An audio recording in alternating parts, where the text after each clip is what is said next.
5 ton की capacity का bio CNG का प्लांट लगा हुआ है। यहाँ पर हम लोग नेपियर ग्रास जैसे एनर्जी क्रॉप और अन्य बायोडिग्रेडेबल मटेरियल से टोटल 5 टन का सीएनजी का आउटपुट निकले, वैसा एक पूरा प्रोसेसिंग यूनिट लगाया हुआ है। तो चलिए देखते हैं कि one by one step by step क्या प्रोसीजर होती है और कैसे इस रॉ मटेरियल को सीएनजी गैस में कन्वर्ट किया जाता है। इसको हम लोग विस्तार में जानेंगे स्टेप बाय स्टेप प्रोसेस से। तो यहाँ पर बायो सीएनजी का जो सबसे पहला स्टेप होता है वो होता है रॉ मटेरियल को हमको प्रोसेस करना है। तो ये जो है सेक्शन, ये डायरेक्ट कुकिंग का सेक्शन है, जिसके अंदर हम लोग काउडंग, फ्रेश मड या फिर लिक्विड वेस्ट, ऐसा कोई वेस्ट आता है जो सीधा स्क्रीनिंग करके हम लोग फीड कर पाए, उसके लिए बना हुआ है। ये जो साइज रिडक्शन सेक्शन है उसके अंदर हमारा स्क्रू लोडर, कन्वेयर बेल्ट और हैमर मिल का जो है, इसमें ये 3 चीजों का समावेश होता है। तो ये जो पहला स्टेप है कि मटेरियल को प्रिपेयर करना, वो ये पूरे एरिया में यहाँ पर होता है प्रोसेस। और फिर ये मटेरियल पानी के साथ मिक्स होके स्लरी फॉर्म होके उस वाले मिक्सिंग टैंक के अंदर इकट्ठा होता है। ये जो है ये पूरा हमारा मिक्सिंग टैंक है, इसके अंदर जो है स्लरी फॉर्म होके इसके अंदर स्टोर होगी, जिसको हम लोग डाइजेस्टर के अंदर चार्ज करेंगे फर्दर प्रोसेसिंग के लिए, जहाँ पर हमको गैस को प्रोड्यूस करना है।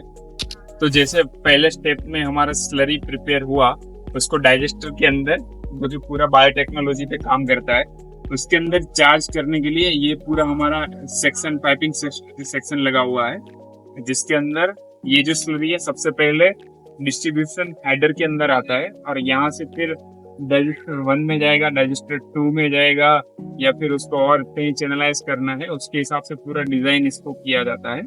और यहाँ पर आप एक चीज और देखोगे, ये जितना भी पाइपिंग है पूरा SS304 मटेरियल का बना हुआ है, जिसके अंदर जो कि पूरा कोरोजन रेजिस्टेंस मटेरियल होता है, तो कोरोजन लगने का कोई डर नहीं है इसके अंदर। और इसकी लाइफ भी बहुत ज्यादा हाई होती है compare to MS material. 1 working and 1 standby, ऐसे कंडीशन में इसको यूज किया जाता है। एक सेक्शन के थ्रू अंदर मटेरियल चार्ज होगा, नीचे जो डाइजेस्टर का स्लश जोन है उसी के अंदर मटेरियल को चार्ज किया जाता है। फिर वो मटेरियल डाइजेस्टर के अंदर जाके बायोटेक्नोलॉजी, उसके अंदर अलग अलग कल्चर डेवलप, एंजाइम डेवलप होते हैं, जिसके अंदर हाइड्रोलिसिस, एसिडोजेनेसिस, एसिटोजेनेसिस, मिथेनोजेनेसिस का जो कल्चर होता है, वो सीरीज ऑफ रिएक्शन के थ्रू मटेरियल पास होता है, जिसके अंदर से हमको methane and carbon dioxide as a byproduct मिलता है। और जो मटेरियल है वाटर सोल्यूबल, उसका हाई और क्वालिटी ऑर्गेनिक फर्टिलाइजर में कन्वर्ट होता है। तो इस प्रोसेस को हम लोगों ने अच्छे से स्टडी किया है और इसको हम लोग मेंटेन करने के लिए यहाँ पर हाई स्पीड एजिटेटर इसमें नहीं लगते, इसके अंदर लो स्पीड एजिटेटर लगते हैं, जो कि सिर्फ 90 से लेकर 100 RPM पे ही इफेक्ट करेगा। रीजन ये है, हाई स्पीड जो एजिटेटर लगाते हैं वो लोग होमोजेनिटी को बढ़ाने के लिए लगाते हैं, लेकिन उससे कल्चर के अंदर काफी ज्यादा इफेक्ट आता है, माइक्रोफेज का जो है दुष्प्रभाव पड़ता है और वो इतने अच्छे से काम नहीं करता। इसलिए इसके ऊपर हम लोग लो स्पीड एजिटेटर है वो लगाते हैं, जो 80 से लेके 100 RPM के बीच में। ये जो है ये हमारा हीटिंग सिस्टम यहाँ पर लगा हुआ है। बायोटेक्निकल जो प्रोसेस है उसके अंदर टेम्परेचर भी एक वाइटल रोल प्ले करता है। अब हम लोग गैस की बात करें तो यहाँ पर आप देखोगे कि मेम्ब्रेन लगा हुआ है, बलून लगा हुआ है। यहाँ पर हम लोग डबल मेम्ब्रेन बलून का यूज करते हैं। तो डबल मेम्ब्रेन बलून में होता ऐसा है कि डाइजेस्टर के ऊपर एक बलून, स्टोरेज बलून होता है, जिसके अंदर मीथेन गैस को स्टोर किया जाता है, और इसके ऊपर एक और लेयर ऑफ बलून होता है जो एज अ सेफ्टी और एज अ प्रेशर इंक्रीज करने के लिए काम आता है, जिसके अंदर हम लोग एयर को ब्लोअर के थ्रू एयर इसके अंदर पास ऑन करते हैं, जिससे ये क्या है कि जो नीचे मीथेन और जो गैस के लिए होल्डर है, बायोगैस होल्डर है, उसको प्रोटेक्ट करता है और इसके अंदर एयर भी बनी हुई रहेगी, जिससे एरोडायनेमिक्स भी इसका इम्प्रूव रहता है।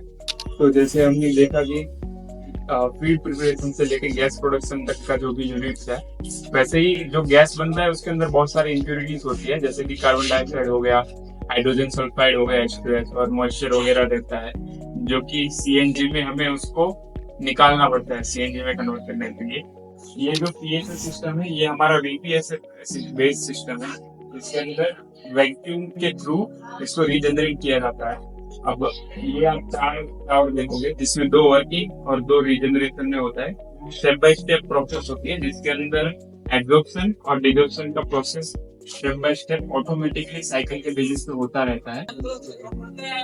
ये जो है हमारा नॉक्स वेक्टर की ओर से यूएसए बेस्ड कंप्रेसर है जो कि 600 NM cube per hour 600 metre cube per hour के कैपेसिटी के हिसाब से डिजाइन किया गया है। जो स्टोरेज होगा उससे पहले से एक इंटरमीडिएट स्टेप होता है जिसके अंदर ऑर्डराइजेशन का काम होता है। ये हमारा ऑर्डराइजेशन सिस्टम है। मैंने आपको एक्सप्लेन किया कि कैसे फीड है, फीड्स को हम लोग लेके उसको ट्रीटमेंट करते हैं, उसका फिर ट्रीटमेंट होने के बाद उसको कैसे डाइजेस्ट किया जाता है, गैस बनाया जाता है और उस गैस को कैसे प्योरीफाई करके स्टोर किया जाता है, उसको फर्दर सेलिंग के लिए कैसे हम लोग भेजा जाता है।